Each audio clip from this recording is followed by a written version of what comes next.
안녕하세요. 모든 것을 내려놓고 소소한 삶을 살아가고 있는 40대 남자입니다. 저는 얼마 전 정말이지 온몸이 덜덜 떨릴 정도로 충격적인 일을 겪었어요. 사람이 살면서 이런 일이 찾아올 수도 있구나 싶었죠. 잊어야지. 살면서 전혀 도움이 되지 않는 일이니까 잊어버려야지 생각하면서 아무 일 없었던 것처럼 살려고 하다가도 문득 생각이 나는 이 일을 여러분들에게 알려드리고 싶은 마음에 이렇게 사연을 보내게 됐어요. 그럼 저의 이야기를 한번 시작해 보도록 할게요. 저는 경상북도에 있는 시골이라고 부를 수 있을 정도로 작은 도시에서 태어나 자랐어요. 아버지는 읍내에서 작은 가게를 운영하셨고 어머니는 늘 아버지의 옆에서 함께 일을 하셨습니다. 형편이 그렇게 넉넉하진 않았지만 부모님과 저 그리고 동생 이렇게 네 식구가 무난히 먹고 살 수 있을 정도로는 생활을 할 수 있었어요. 어릴 때부터 저는 부모님이 고생하시면서 저희 형제를 키우신다는 것을 누구보다 가까이서 봐왔기 때문에 다른 친구들보다도 훨씬 더 빨리 철이 들었어요. 그래서 친구들이랑 밖에 나가서 노는 것보단 부모님 일을 도와드리는 게 더 보람찬 일이라고 생각했습니다.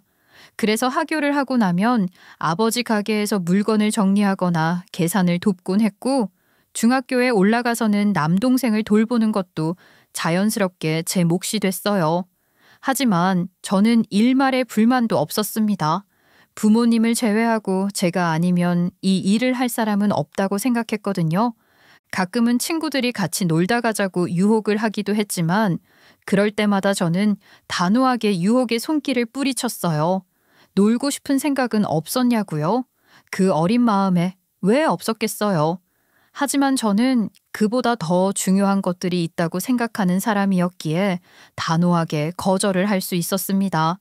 그렇게 머리가 조금씩 자라기 시작하면서 저는 자연스럽게 장사에 관심을 갖기 시작했어요. 장사를 하시는 아버지의 모습이 멋져 보였거든요. 단순히 생계 유지를 하기 위해서 하는 게 아니라 정말 직업에 대한 자부심을 가지고 계셨기 때문에 그게 멋져 보였죠. 그래서 고등학교 3학년 때 큰맘 먹고 아버지께 조심스럽게 여쭤본 적이 있었어요. 아버지, 저 있잖아요. 혹시 저한테 장사 좀 가르쳐 주시면 안 돼요? 뭐? 장사를 가르쳐 달라고? 네, 어릴 때부터 아버지가 장사하시는 모습만 쭉 보고 자라서 그런지는 몰라도 이 일이 참 멋지게 느껴졌어요. 아버지는 이 분야의 전문가시니까 저한테 이것저것 가르쳐 주시면 나중에 가업을 물려주실 때도 훨씬 더 편하실 거고. 떡 줄 사람은 생각도 않는데 김칫국부터 마시고 있어? 누가 이 가게 너한테 물려준다고 했냐? 아이, 그리고 이놈아, 장사는 아무나 하는 게 아니다. 네가 생각하는 것만큼 그렇게 쉬운 것도 아니고 네가 정말 철이 들고 어른이 되어서도 그 생각이 변치 않는다면 그때 다시 이야기하거라. 솔직히 그때 당시에는 서운하기만 했어요. 아들에게 가업 물려주면 훨씬 편하고 좋은 건데 왜 저렇게 말씀하시는 건가 싶었죠. 하지만 지금 와서 돌이켜보면 그만큼 저를 생각해 주셨던 것 같아요. 장사라는 게 쉬운 일이 아니라는 걸 아버지가 제일 잘 알고 계셨을 테니까요. 그날 이후로도 가게 일을 틈틈이 도와드리긴 했지만 저는 아버지의 그 말이 계속 마음에 맴돌고 있었고 모든 일을 가볍게 여기지 말고 더 성숙한 사람이 되어야겠다고 다짐했어요.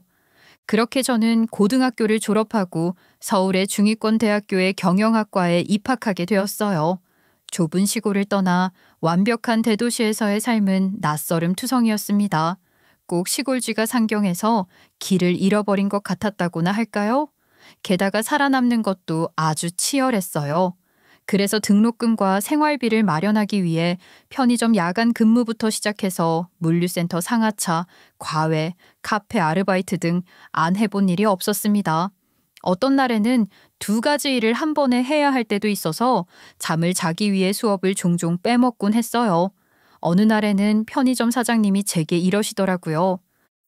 야, 민철아, 나는 살면서 정말 여러 유형의 사람들을 봤지만 너 같은 애는 또 처음 본다. 너는 보면 볼수록 참 신기하네요. 제가요? 왜요? 보통 네 나이대 애들은 놀기 바빠서 맨날 핑계대고 알바 하루라도 더 빼먹으려고 잔머리를 굴리는데 너는 다르잖아. 뭘 해도 열심히 하려고 하고 대답도 열심히 해. 물건 정리도 열심히 해. 또 부르면 제깍제깍 튀어나와. 너처럼 열정 넘치는 젊은 애를 본 적이 없다 나는. 모든 일을 배우고 하는 과정에서 저는 사회의 다양한 상황들을 경험했고 제 스스로 어떤 삶을 원하는지에 대해 조금씩 생각을 해보게 되었어요. 그러다 보니까 아버지의 가게를 물려받아 장사를 하는 것보다는 사회를 조금 더 배워서 나중에는 저의 회사를 차려보는 것도 나쁘지 않겠구나 하는 생각을 하게 됐어요. 모든 큰 일을 해내려면 밑바닥부터 시작해야겠다는 것을 그때 배울 수 있었답니다. 그리고 몇 년 후에는 작은 중소기업의 영업관리팀에 입사했어요.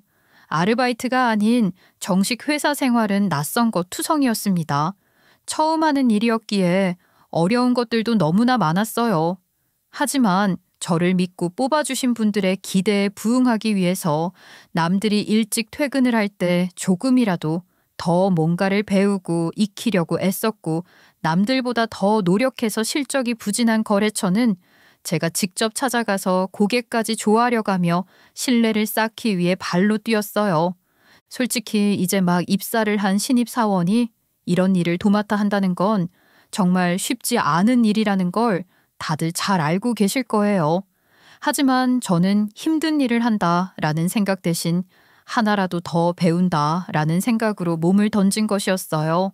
그 결과는 모두 긍정적으로 돌아왔고 불안정하던 것들이 모두 다 제 자리를 찾아가기 시작하자 회사에서도 저에 대한 평가가 좋아지기 시작했습니다. 어느 날에는 회식 자리에서 부장님이 저에 대해 이렇게 말씀하셨어요. 민철이 친구는 정말 우리 부서에 없어서는 안 될 아주 보석 같은 친구야. 이 친구 말 한마디에 관계 끊길 뻔했던 거래처들도 줄줄이 가채가겠다고 하고. 영업은 말이지. 결국엔 사람 마음을 얻는 게 제일 중요하단 말이지. 민철이는 뭘 해도 될 놈이야 진짜. 참 부끄럽습니다. 저는 제 일을 열심히 한 것뿐인데요. 내 일을 열심히 해서 성과를 이뤄낸다는 것 자체가 그만큼 능력이 탁월하다는 거야. 자네를 눈여겨보고 있는 사람들이 많으니까 지금처럼 열심히 해봐. 나의 능력을 인정받는다는 게 정말 행복한 일이라는 걸 저는 그 회사를 다니면서 처음으로 깨닫게 됐어요. 그렇게 날개를 달고 훨훨 날아다니면서 회사를 다니던 저는 33이 되던 해에 지금의 아내를 만나게 되었어요. 아내는 직장 후배의 소개로 만나게 되었는데 그때 당시에 저는 반복되는 일상에 조금씩 지쳐가고 있었고 누군가와 편하게 대화를 나누는 것도 자유롭게 시간을 보내는 것도 정말 오랜만이라서 조금 긴장하고 있었어요. 그런데 아내는 어색할 법도 한 첫 만남부터 분위기를 편하게 만들어줬어요. 처음이라 좀 어색하시죠? 저도 그렇긴 한데 그래도 우리 처음 만나는 자리니까 서로에 대해서 좀 많이 이야기 나눠요. 저 궁금한 거 되게 많은데. 죄송합니다. 제가 이렇게 낯선 사람을 만나는 게 정말 오랜만이라. 제가 이렇게 막 낯을 가리고 그런 사람이 아닌데. 괜찮아요. 너무 어려운 자리라고 생각하지 마시고 편하게 생각하세요. 그러면 입이 조금 풀리실 거예요. 생각했던 그 이상으로 대화를 유쾌하게 이끌어주는 아내 덕분에 저는 긴장을 풀고 빠르게 마음의 문을 열 수 있었어요. 처음엔 그냥 좋은 사람이구나, 밝고 명랑하다, 이 정도 생각이 들었지만 첫 만남 이후 몇 번 더 함께 시간을 보낼수록 아내의 따뜻함과 배려심이 느껴졌고 그런 점들이 저를 점점 끌어당겼습니다. 그렇게 두어 번의 만남을 더 가진 저희 두 사람은 자연스럽게 연인이 될 수 있었어요. 아내는 천성이 성격도 밝은 사람이었던 데다가 남을 위한 배려심도 깊은 사람이었습니다. 제가 지칠 때마다 어깨를 토닥이면서 기운내라고 따뜻한 말을 건네주기도 했고 작은 일에도 감사할 줄 아는 사람이었어요. 뭘 해도 언성 한번 높이지 않는 사람이었기에 싸울 일도 없었고 연애를 하는 내내 평온한 수평선 위를 걷는 것 같았죠. 이런 고운 성품을 가진 아내와 결혼을 결심하게 된 건 만난 지 5년 차가 됐을 즈음에 어머니가 갑작스럽게 쓰러지셨을 때였어요. 누구도 예상하지 못한 일이었기에 어찌할 바를 몰라 가족 모두가 당황스러워하고 있을 때 아내는 침착하게 저의 손을 잡아주면서 이렇게 말했습니다. 집안의 장남이 이렇게 정신없이 허둥거려서야 되겠어? 미안해. 그런데 내가 이런 일은 처음 겪어봐서. 정신 똑바로 차려. 지금 당신이 정신 안 차리면 아버님도 동생도 그리고 누워 계신 어머님도 힘들어질 수밖에 없어. 내가 옆에 있어줄 테니까 정신 차려야 해. 알았지? 아내는 저보다 훨씬 더 침착하게 행동했습니다. 제가 바쁠 때에는 저 대신에 병원에 가서 어머니를 챙겨드렸고 어머니의 재활치료도 챙기는 등 살갑게 딸처럼 행동을 했어요. 병원에서 일을 하시는 간호사 선생님들도 그렇고 다른 병상 환자나 보호자들도 전부 다 아내를 며느리라고 생각할 정도로 따뜻하게 행동했습니다. 결혼도 안 한 사이인데 저렇게까지 해주는 게 쉬운 일이 아니라는 것을 잘 알았기 때문에 저는 아내에게 고마우면서도 못내 미안했어요. 고마워. 나 때문에 아내도 늘 고생을 하고 있네. 우리 어머니도 그렇고 아버지도 그렇고 다들 자기한테 되게 고마워하고 있어. 고맙긴 뭘. 사실 어릴 때 우리 엄마도 쓰러지신 적이 있었거든. 나는 외동딸이다 보니까 자연스럽게 아버지가 일 마치고 돌아오시기 전까지는 내가 엄마 병간호를 맡아야 했고 아무래도 내가 겪은 일이었다 보니까 좀 더 마음에 와닿은 것 같아. 저는 그렇게 담담히 말하는 아내의 모습을 보며 진심으로 이 사람이랑 결혼을 해야겠다라는 생각을 하게 됐어요. 저희 부모님은 뒤도 돌아보지 않으시고 아내와의 결혼을 허락해 주셨습니다. 사실 저는 아내의 집에서 결혼을 반대할까 걱정을 좀 했었어요. 세상 어떤 부모가 귀하게 키운 딸내미가 남의 집 어머니의 병수발을 들고 있는데 좋아하겠어요? 그래서 조금 걱정을 했는데 걱정했던 것과는 달리 쿨하게 결혼을 승낙하셨습니다. 아내만 좋으면 만사 오케이라고 하시면서요. 그렇게 저희는 길다면 길고 짧다면 짧은 5년간의 연애 끝에 본격적으로 결혼을 준비할 수 있었어요. 결혼식은 아무 문제 없이 수월하게 진행됐어요. 상견례 분위기도 두말할 것 없이 좋았고 평화로웠죠. 혼수를 준비하는 것도 원만하게 잘 해결됐고 신혼집은 욕심 부리지 않고 조그마한 집에서부터 시작을 하기로 했습니다. 저는 정말 세상을 다 얻은 것처럼 행복했어요. 제가 사랑하는 사람과 평생을 함께 살아갈 수 있다는 사실 하나만으로도 너무 즐겁더라고요. 하지만 그때의 저는 그저 사랑하는 사람과의 미래를 꿈꾸느라고 그 속에 숨어있던 불행의 씨앗을 전혀 알아차리지 못하고 있었어요. 결혼을 하던 시점에서 저는 회사에서 중요한 전환점을 맞이하게 됐습니다.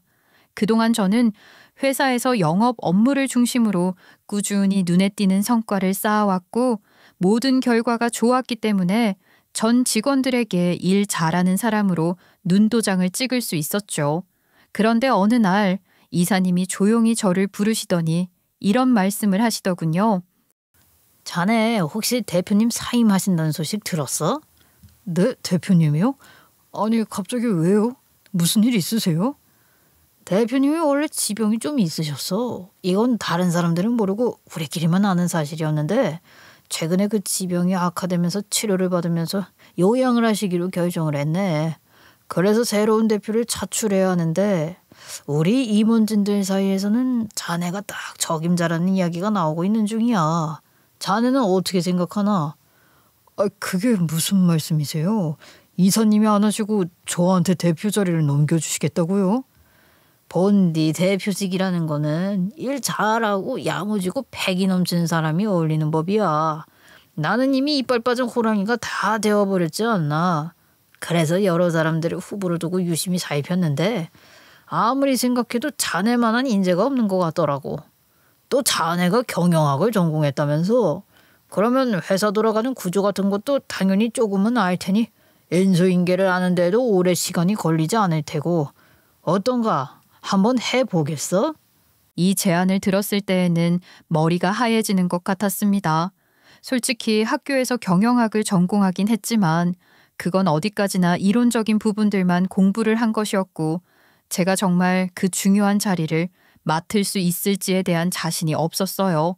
하지만 이 회사의 업무를 진행하는 것만큼은 자신이 있었고 일을 하는 데 있어서는 늘 솔선수범하는 모습을 보여왔다고 자부했기에 조금씩 자신감을 가졌습니다. 알고 보니 기존 대표님께서는 이 사업을 물려줄 만한 형제나 가족이 달리 없어서 저를 적임자로 거론하신 거라고 하셨고 나머지 임원분들도 불만 없이 제게 넘겨주는 것이 가장 좋을 것 같다고 생각하셨다고 하더라고요. 불안감도 있었지만 자신감도 있었기 때문에 저는 몇 날 며칠을 고민하다가 결국 그 자리를 받아들였습니다. 그렇게 저는 젊은 나이에 법인 기업의 대표 자리에 오르게 됐어요. 높은 자리에 오른 만큼 책임감은 더욱 막중해졌지만 동시에 자부심도 컸습니다. 꼭 우리 회사를 더 큰 회사로 성장시키겠다는 포부도 있었고요. 다행이었던 건 회사 내 그 누구도 제가 대표 자리에 오른 것에 대해 불만을 제기하는 사람이 없었다는 것이었습니다. 모두들 한마음 한뜻으로 저의 성공을 축하해 줬어요. 아내도 처음엔 놀란 눈치였지만 곁에서 묵묵히 잘할 수 있다고 응원해 줬죠. 사랑하는 사람과의 결혼, 그리고 젊은 나이에 이뤄낸 정상의 자리, 결혼과 동시에 저의 커리어에도 꽃이 활짝 핀 듯 했습니다.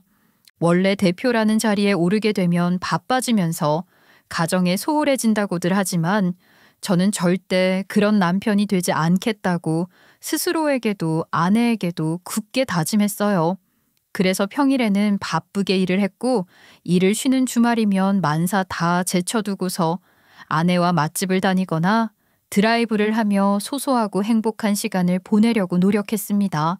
하지만 시간이 조금씩 흐르면서 저희의 관계에도 미묘한 변화가 시작됐어요. 처음에는 정말 작은 변화였습니다. 여보, 이번 주 토요일에 영화 보러 갈래? 당신이 보고 싶다던 영화 그거 개봉했어. 그거 보러 갔다가 신사동에 유명한 식당 있는데 거기 가서 밥 먹고 드라이브 한 바퀴 싹 돌고 오자. 어때? 아, 미안해서 어떡하지? 나 토요일에 약속 있는데. 응? 누구랑? 나한테 약속 있다는 말 한 적 없잖아. 미안, 외국에서 친구가 온다고 해서. 그러면 일요일은? 아니면 그 친구랑 같이 만나도 될 것 같은데. 인사도 할 겸 해서. 아, 그 친구가 낯을 좀 가려서 안 될 것 같아. 그냥 다음에 소개시켜 줄게. 아내는 예전과 달리 제게 다정하게 굴지 않았고 조금씩 거리를 두기 시작했어요. 함께 보기로 했던 영화도 갑자기 약속이 생겼다며 미루는 건 기본이었고 늘 함께였던 주말 일정도 어느샌가부터는 저 혼자 보내는 경우가 많아졌죠. 갑작스럽게 달라진 아내의 태도에 신경이 안 쓰일 수가 없었어요. 그래서 저는 제가 뭔가 실수를 한 게 있나 싶어서 지난 날들을 조심스럽게 돌아봤지만 아무리 생각을 해봐도 딱히 실수를 하거나 아내를 서운하게 만들 만한 것들이 없었어요.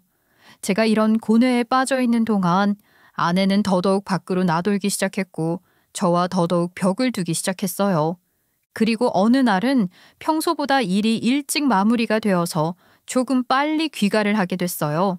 그런데 현관 앞에 도착하니 집안에서 아내가 누군가와 통화하는 소리가 들리는 거예요. 통화 내용은 또렷이 들리진 않았지만 목소리의 어조가 평소와는 확실히 달랐습니다. 현관 앞에서도 다 들릴 정도로 짜증 섞인 톤이었어요.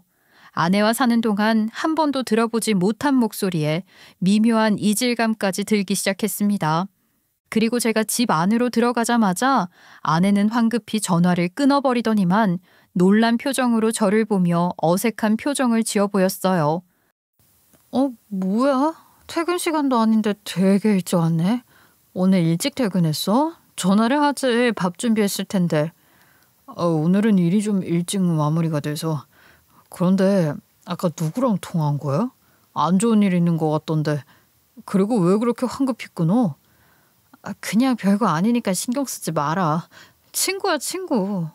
아무리 좋게 생각을 하려고 해도 이상하기만 했어요. 정말 친구와 한 통화라면 제가 오자마자 그렇게 놀라면서 전화를 끊을 이유가 없지 않겠어요.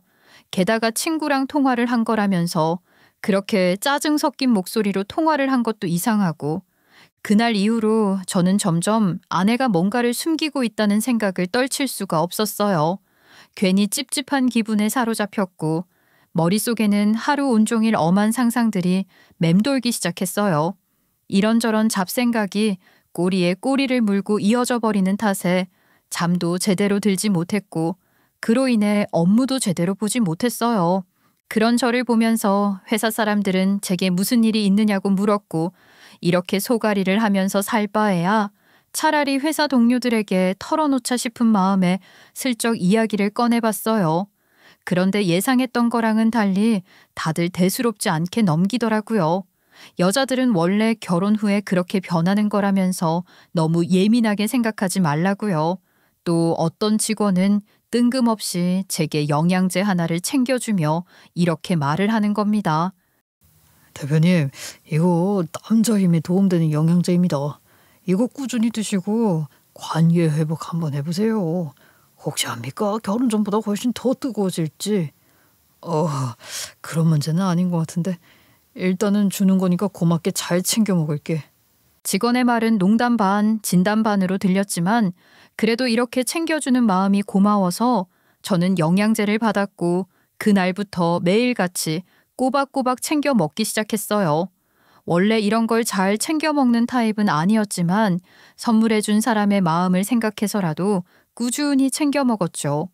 그렇게 아내와 이유 모를 냉전을 이어가던 어느 날 저의 건강에 적신호가 켜졌다는 것을 느끼게 됐어요. 제가 원래부터 몸이 안 좋은 사람이었다면 몰라도 건강 하나만큼은 자부하며 살았는데 정말 갑작스럽게 몸이 안 좋아지기 시작했죠. 잦은 피로감부터 시작해서 소화불량, 가벼운 어지럼증 같은 것들이 매일같이 반복됐어요. 게다가 머리가 멍해지는 느낌도 자주 들었고 회의를 하는 도중에도 집중력이 쉽게 흐트러지곤 했어요.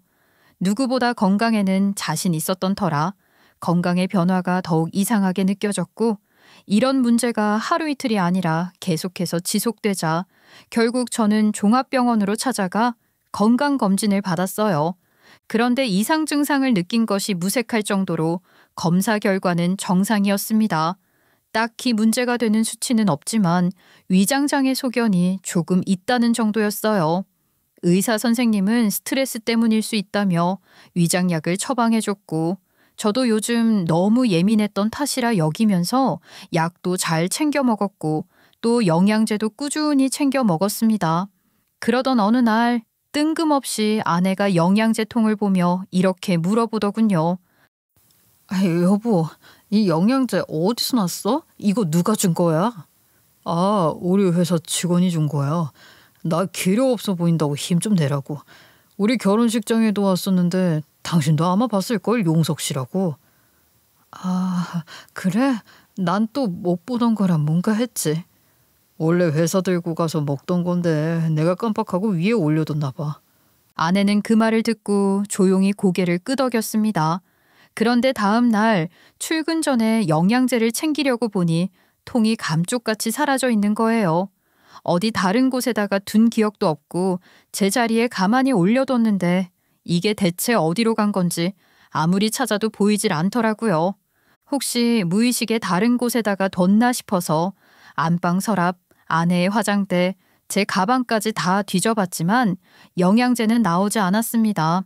그래서 결국 집에서 일을 해주고 계시는 가정부 아주머니께 여쭤봤죠. 아주머니, 혹시 요런 영양제통 못 보셨어요? 제가 여기다가 올려뒀었는데 이게 대체 어디로 간 건지 사라지고 안 보이네요.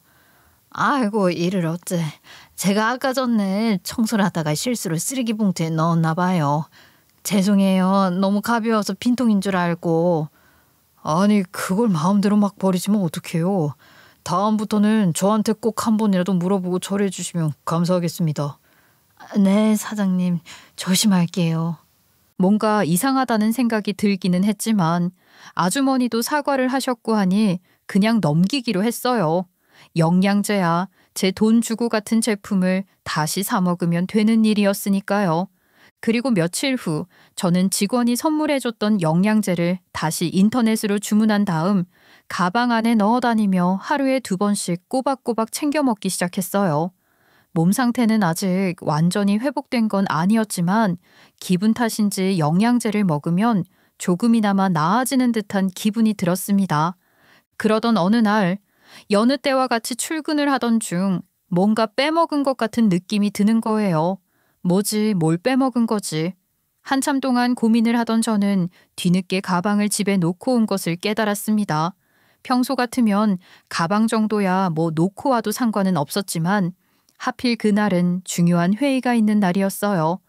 영양제도 영양제지만 회의에 쓰일 중요한 자료도 전부 가방 안에 있었기에 어쩔 수 없이 차를 돌려 다시 집으로 돌아갔습니다. 직원들에게는 단체방에 조금 늦을 것 같다고 미리 양해를 구해 놓았죠.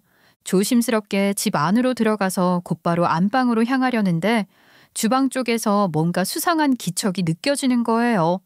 뭐지 싶어서 살짝 고개를 돌려보니 가정부 아주머니가 주방에서 뭔가를 하고 계시는 게 아니겠어요?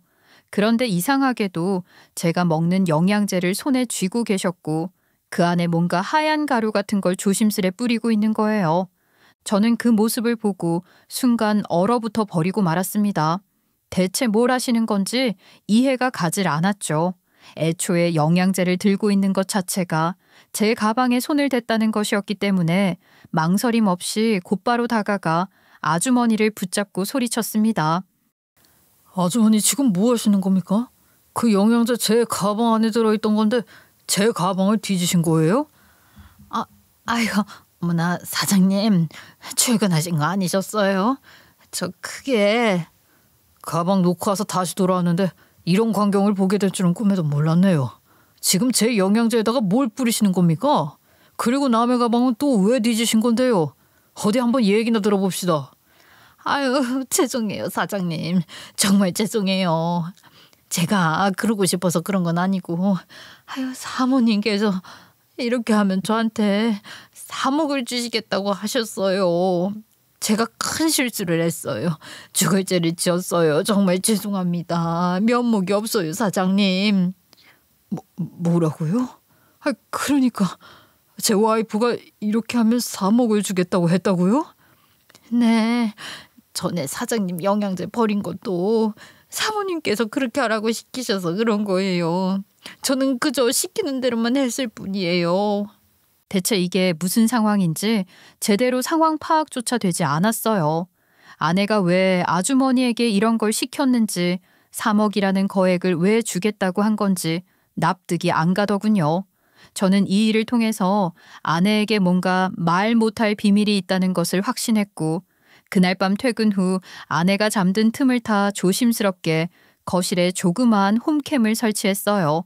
최대한 눈에 띄지 않는 곳에다가 설치를 해놓은 후 앞으로 딱 3일만 녹화를 하기로 마음먹었어요. 3일이면 진실을 알아내기에는 충분할 거라 생각했습니다. 그리고 정확히 3일이 지난 날 밤 저는 식은땀을 흘리며 노트북을 열었어요. 그리고 녹화된 영상 파일을 하나하나 재생해 보기 시작했습니다. 처음에는 특이한 것들이 보이지 않았어요.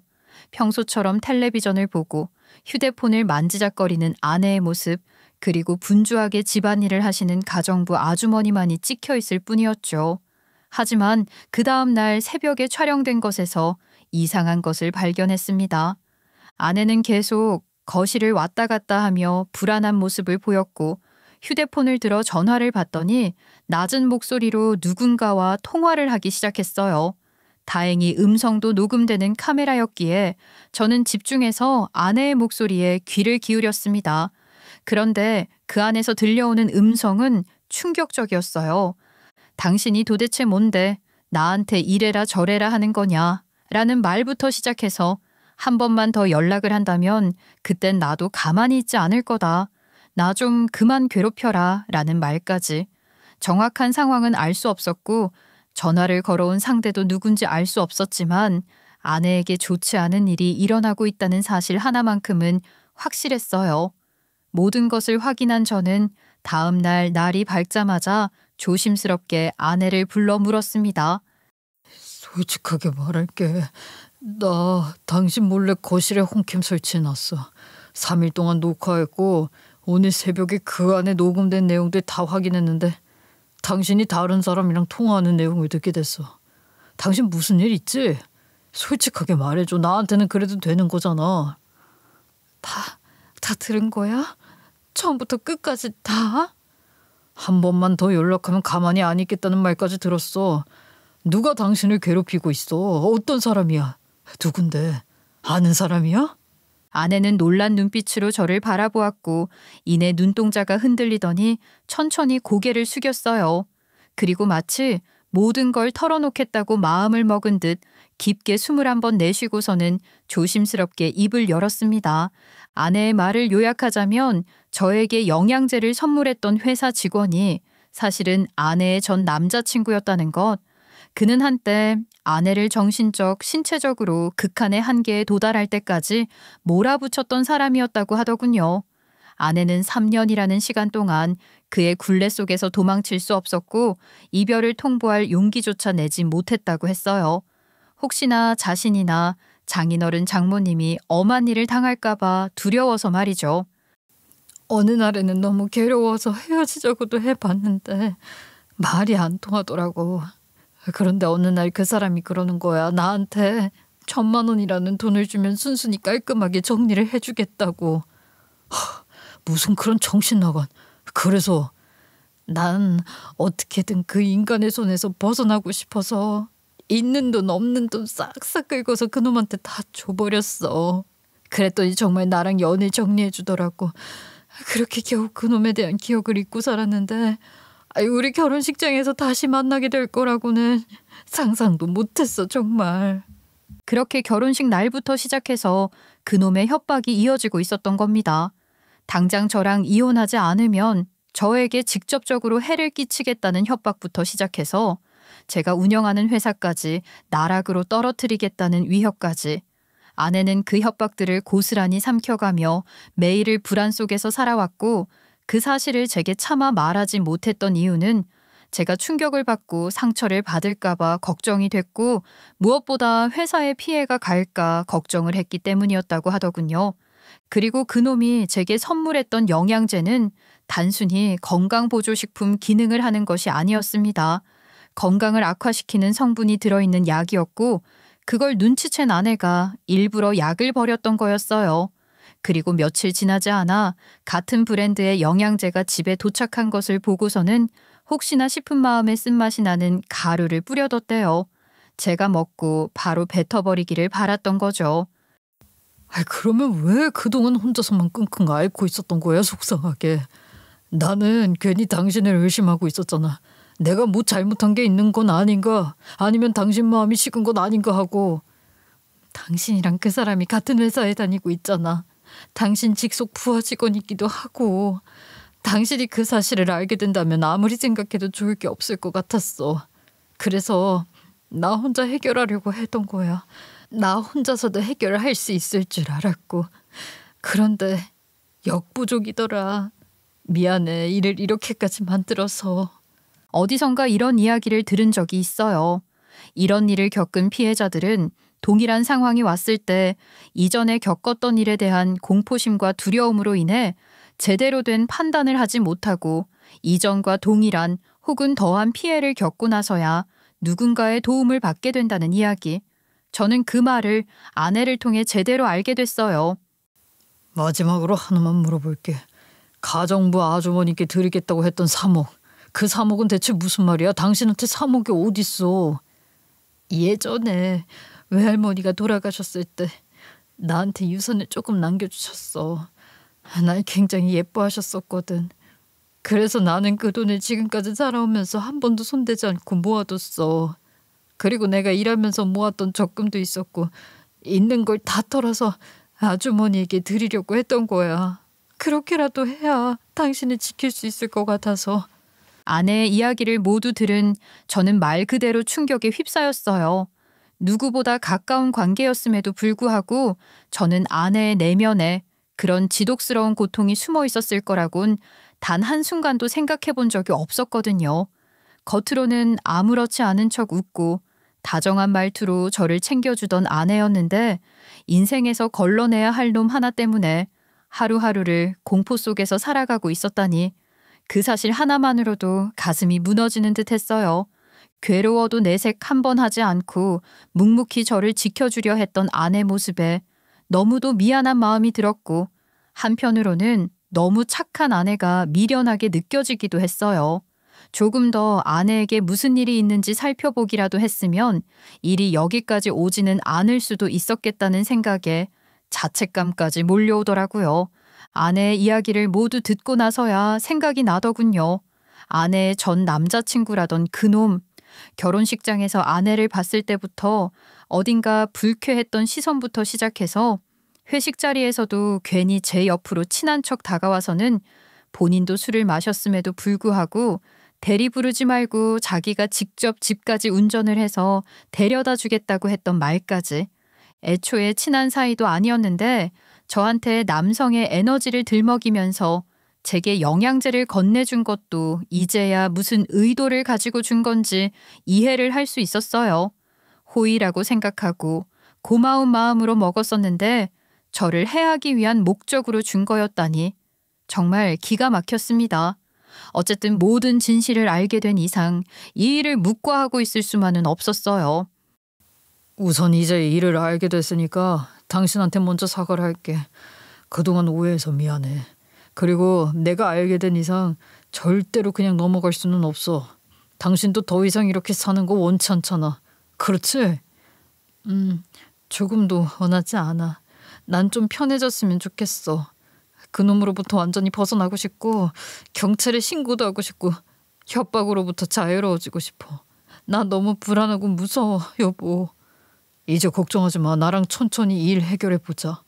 우선 아내와 그놈은 둘이 따로 대면을 한 적은 없었고 전화와 문자로만 소통을 했다고 했습니다. 그래서 그동안 아내가 받아왔던 협박 문자와 통화 기록들을 하나도 빠짐없이 전부 정리했어요. 아내는 혹시나 하는 마음에 그놈과의 연락을 삭제하지 않고 대부분의 내용을 캡처하거나 녹음해 두었더라고요. 이 또한 아내로서는 큰 용기였어요. 그리고 그놈은 원래의 휴대폰 번호를 차단하면 또 다른 번호로 바꿔가며 아내에게 끈질기게 연락을 해왔고 심지어 어플까지 이용해서 연락처를 숨겨가며 전화를 하고 문자를 하는 등 아내를 정말 심하게 괴롭혔다고 했어요. 더 나아가 아내의 SNS 계정까지 추적해서 메시지를 보내는 등 일상 곳곳에서 발견된 그놈은 상상 이상으로 집요했습니다. 저는 작은 증거까지도 놓치지 않고 하나하나 정리를 해서 엑셀 파일에 저장을 해두었어요. 전 이놈의 행동을 도무지 이해할 수가 없었습니다. 애초에 아내를 놓아주는 걸 전제로 돈을 가지고 갔고 그래서 헤어졌으면 끝인 것 아닌가요? 도대체 무슨 미련이 있어서 결혼한 사람에게 이렇게까지 집착을 하고 매달리는 건지 제 상식으로는 받아들여지지가 않더라고요. 어떻게든 이 일을 해결하겠다고 마음먹은 저는 평소 친하게 지내던 법률사무소의 대표 변호사에게 연락을 했고 바로 그의 사무실로 찾아가서 모든 상황을 설명했어요. 저는 법인 대표이기 때문에 만일의 사태에 대비해서 변호사와 친분을 형성해 두었었는데 이렇게 든든한 인맥을 만들어 놓길 정말 잘했다 싶었습니다. 변호사는 저희의 이야기를 하나하나 꼼꼼히 듣더니 한숨을 푹 내쉬며 진지한 표정으로 대답했어요. 아니 무슨 이런 사람이? 제가 여태까지 정말 여러 가지 사건들을 봐왔지만 이건 5손가락 안에 꼽을 정도로 악질입니다. 회사에서도 이랬나요? 이 정도면 직원들 사이에서도 말이 안 나왔을 수가 없을 텐데요. 놀랍게도 일은 잘했어요. 직원들이랑 관계도 원만했고요. 그래서 더더욱 이해가 안 가는 거예요. 회사에선 그렇게 멀쩡하게 굴었으면서 밖에서는 이렇게 정신 나간 사람처럼 행동한다는 게. 일단 확실하게 말씀드리자면 이건 단순한 스토킹 수준이 아닙니다. 곧바로 실형을 선고할 수 있는 심각한 범죄예요. 특히 이런 짓을 이용해서 대표님을 직접적으로 해치려 한 정황은 형량이 매우 무거울 수 있습니다. 모아오신 녹취록, 대화 내용 등등으로만 봐도 충분히 수사기관에 넘길 수 있는 증거로는 충분하고요. 이보다 더한 일이 일어나지 않은 게 천만다행이에요. 가해자가 선처를 원하고 반성을 원한다고 해도 합의 의사는 조금도 없어요. 저도 피해를 입은 사람 입장이지만 제 아내는 더 심각한 정신적 피해를 입었습니다. 반드시 강력하게 처벌받을 수 있도록 하고 싶어요. 도와주세요, 변호사님. 맞습니다. 다만 정확한 분석 결과가 있어야 명확하게 수사가 가능하니까 저 혹시 이전에 드셨던 캡슐이 하나라도 남아있다면 가지고 와주실 수 있으세요? 원래 그놈이 줬던 영양제통은 버려졌지만 제가 먹다가 하나를 떨어뜨린 게 있었던 모양이었습니다. 그래서 방바닥에 굴러다니던 하나를 주워다가 건네줬고 변호사는 이 안에 어떤 성분이 들어있는지에 대해 알아봐 주겠다고 했어요.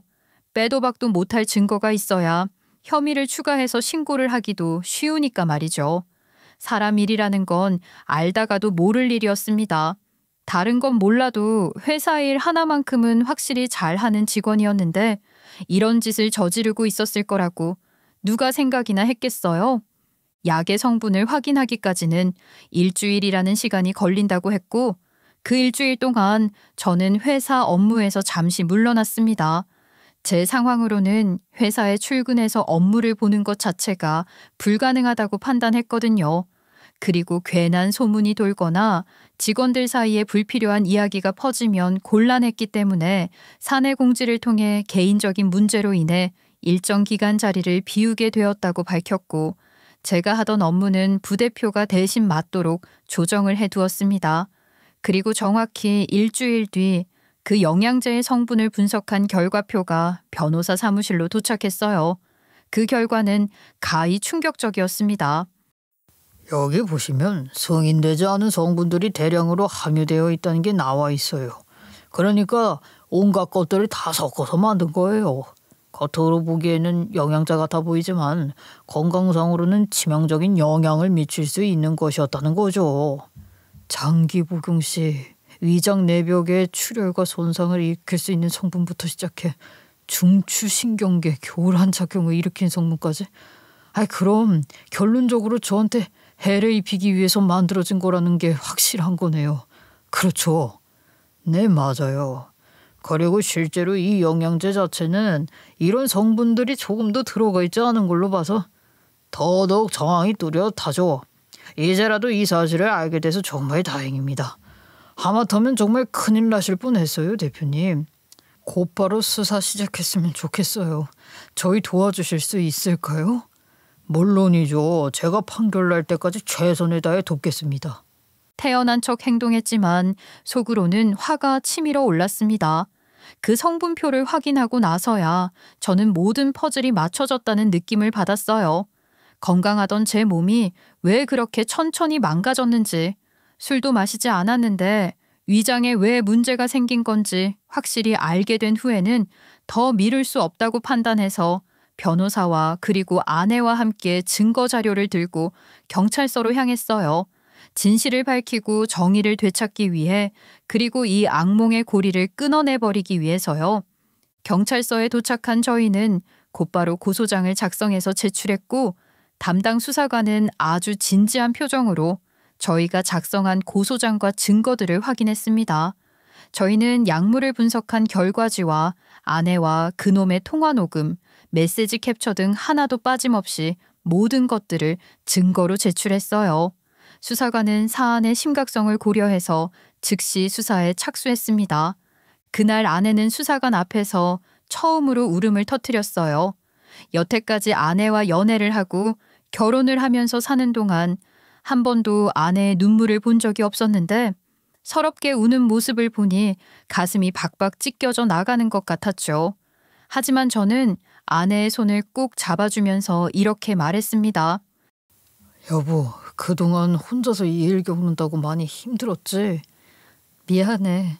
최대한 안 울려고 했는데 안도감 때문인 건지 아니면 그냥 힘들었던 게 펑하고 터져버린 건지는 모르겠지만 나도 모르게 눈물이 나네. 아니야, 울고 싶을 땐 울어야 해. 감정을 누르면 누를수록 내 마음만 병드는 법이거든. 그리고 이제는 울 일 없을 거야. 내가 절대로 이 손 안 놓을 거니까. 앞으로 내가 이 세상 다 하는 날까지 꼭 당신 지켜줄게. 이렇게 약속해. 저는 아내의 손을 한 번 더 힘줘서 잡아주며 다짐했습니다. 이 일을 완벽하게 끝내고 꼭 아내를 옆에서 지켜주겠노라고, 절대로 잡은 손을 놓치지 않겠노라고 말이죠. 수사가 진행된 후 사람 같지도 않은 그놈은 빠른 시간 안에 체포될 수 있었습니다. 그런데 여기서 끝나고 그놈도 스스로 본인의 잘못을 인정했다면 제가 이렇게까지 사연을 보내는 일은 없었을 거예요. 그는 경찰관들에 의해 체포된 이후에도 여전히 본인의 잘못을 인정하지 않았어요.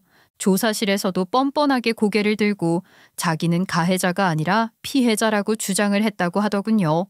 처음에는 아내와는 그저 오랜 친구였을 뿐이다 라는 식으로 말하다가 점점 궁지에 몰리자 말 바꾸기를 시전하며 저를 이상한 사람으로 몰고 갔다고 하더군요. 참 어이가 없어서. 그놈 완전히 사이코패스예요. 남편분께서 피해자분을 직접적으로 가스라이팅해서 헤어지게 만들었고 자기가 사랑하는 연인을 빼앗아가서 복수를 하려고 한 거라나 뭐라나. 피해자분이 직접 부탁을 했다는 둥 말도 안 되는 거짓말을 늘어놓는데 사람이 저렇게 미칠 수도 있구나 싶더라니까요. 지나가던 개가 없겠네요. 증거들이 수두룩하게 있는데 그렇게 당당하게 거짓말을. 아내는 몸을 덜덜 떨며 절대로 선처는 없을 거라고, 절대로 솜방망이 처벌을 받게 해서는 안 된다고 소리를 질렀어요. 무슨 일이 있어도 극한의 처벌을 받아야 한다면서요. 저는 그렇게 덜덜 떨고 있는 아내의 곁을 말없이 묵묵하게 지켜줬어요. 괜찮다고 달래는 것보다는 조용히 안아주는 것이 가장 낫다고 생각했죠. 그리고 나중에 수사관님이 말씀하시기를 거짓말을 짓거리는 그놈의 눈빛은 정말 소름이 끼칠 정도로 섬뜩했다고 해요. 그냥 한마디로 광기와 집착에 쩔어 있었다는 말이 어울릴 정도라고 하시더군요. 본인에게는 아무런 죄가 없다던 그놈의 주장과는 달리 그의 죄는 생각보다 빠르게 밝혀졌어요. 치밀한 조사를 통해 제게 직접적으로 해를 가하려 했다는 혐의가 인정됐으며 아내를 스토킹했다는 혐의까지 인정됐고, 저희뿐 아니라 추가로 밝혀진 범행도 수면 위로 드러나게 되어 그는 곧바로 구속되었어요. 도주의 우려가 있었기 때문이었죠. 아내는 구속됐다는 말에 좋아하면서도 한없이 불안해하곤 했습니다. 구속은 됐는데 그놈이 어떻게든 빠져나갈 구멍을 만들면 어떡해? 무죄가 나오면, 아니 집행유예라도 뜨게 되면 어떡해? 그러면 나한테 보복하러 오는 거 아니야? 여보, 그럴 일은 없어. 걱정하지 마. 변호사님도 수사관님도 이 사건이 얼마나 중대한 일인지 알고 계시잖아. 절대로 무죄를 선고받거나 집행유예로 끝나지는 않을 거야. 아내는 이 일을 진행하면서 극심한 정신적 스트레스를 받아 심리 치료를 받으러 다녀야 했고, 저는 그런 아내의 곁을 지켜주면서 재판에도 홀로 참석했습니다. 아내도 이 재판을 보고 싶어 했지만 아내가 와봤자 좋을 게 하나도 없어 보였기에 혼자 나오게 됐어요. 그는 재판이 시작되었음에도 불구하고 반성의 기미는커녕 계속해서 본인이 피해자라고 주장했습니다. 그의 얼굴은 제가 여태까지 일을 하면서 봐온 모습이 아니었어요. 수사관님의 말씀대로 광기에 쩔어 있었고 제 얼굴을 보면서 희죽거리기 바빴죠. 저는 그 모습을 보고 소름이 돋았습니다. 어떻게 저런 모습을 감추고 살았나 싶었어요. 피고, 여기 피해자가 직접 제출한 증거들입니다. 약 3개월 동안 대략 1000통이 넘는 전화를 해대고 전화를 안 받으면 문자를 하고 번호를 바꿔가면서 피해자를 집요하게 괴롭혔더군요. 피고는 이걸 사랑이라고 말했는데 상대방에게 정신적 피해까지 줘가면서 괴롭히는 걸 사랑이라고 부를 수 있다고 생각합니까? 저는 사랑입니다. 누구보다 그 사람을 사랑하고 있어요. 그 사람도 겉으로만 싫은 척을 하는 거지 속으로는 좋아할 겁니다. 누구보다도 저를 기다리고 있었을 거예요. 그리고 사랑하면 다들 저렇게 할 수 있는 거 아닙니까? 기가 찼습니다.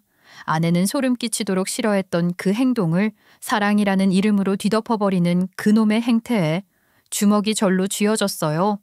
게다가 저를 해하려고 한 건 아내의 옆에 있는 제가 꼴도 보기 싫어서 그랬다고 실토를 하더군요. 결론적으로 그놈의 장기적인 스토킹과 협박, 그리고 정신적, 신체적 피해와 저의 생명에 직접적으로 해를 입히려고 했다는 점까지 종합적으로 죄가 인정되어 그놈은 집행유예 없이 징역 3년이라는 실형을 선고받았어요. 사실 현실적으로 봤을 때 이런 사건은 집행유예나 치료 명령 정도로 끝나는 경우도 많은데 저희 사건은 피해의 정도도 컸거니와 가해자의 명백한 고의성이 인정되었고 반성 하나 없었기 때문에 감형 없이 곧바로 실형이 내려진 것이었습니다. 그놈은 법정 밖으로 끌려나가면서도 끝까지 저를 향해 눈을 부릅뜨고 억울하다고 언젠가 꼭 다시 복수를 할 거라고 소리쳤습니다. 어쨌든 간에 제대로 된 처벌을 받기는 했지만 문제는 그 뒤였어요. 그놈이 형을 다 마치고 나온다면 분명 다시 저희 부부를 찾아올지도 모른다는 걱정이 들더라고요. 아내 역시 그 점을 가장 불안해했어요. 그래서 저희는 고민 끝에 결국 큰 결정을 내렸어요. 제가 운영하던 회사를 정리한 후 다른 지역으로 이사를 가기로 했습니다. 그리고 저는 재판이 끝난 후에야 직원들에게 사실을 털어놨어요.